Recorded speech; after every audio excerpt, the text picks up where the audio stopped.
We sent Guy Mitchell along to Isleworth in West London this morning to bring us the thrills and hopefully not too many spills. Guy? Well, thrills and spills. I don't imagine you get to work like that in one piece. But earlier today we saw BMX racing. This is BMX Freestyle, which is sort of aerobatics. It's really the hairy end of it all. Richard Grant, you're the editor of BMX Action Bite.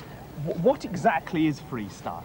Freestyle is the display end of BMX. It is not a competitive one in the sense that it's done against speed or against the clock at all. It is about style, about quality. It's a bit of the Torville and Deans of BMX. Grief. What's that called? That's a back hop. He's doing it from one wheel to the other, as you can see. It takes a fair piece of practice to do that. I think he's just about to try and go around into what's known as a 360. How long would you have thought he would have been riding to be able to do something like that? Well, to actually pull that trick off, it's probably taken Chris about a week to develop, but something like 2 years of bike skills. Is it developed into sort of aerials, which are things like this and groundwork?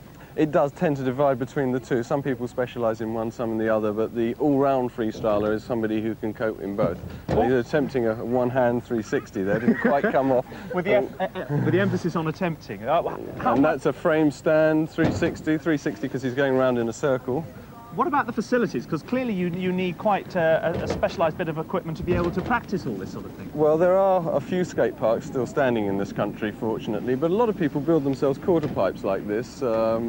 You see them all around the country on council estates in backyards, and they don't really cost more than about £50 to build in terms of wood. This is a rather spiff one. It's got a metal frame and it comes on a roller.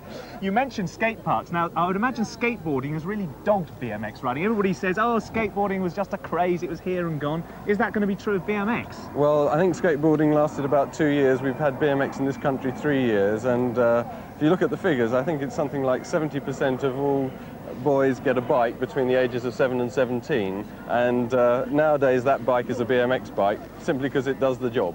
Now we can see there's lots of bikes lying around here. What sort of safety gear should they wear? Because they're all they've got masks and helmets and everything on. Well, like Chris here, he's wearing a helmet, which is absolutely essential. A face mask, if you haven't got a helmet that wraps around the front, is also essential, especially in racing. It's now compulsory. So you come out with lots of teeth. That's right. And on the bike, you'll notice that he's got pads on the top bar, and he's got pads just behind the stem as well, so that anything that's sharp and protruding is well covered up, because occasionally you can sort of misland and land on the crossbar instead of the seat. It puts quite a strain on the bikes themselves.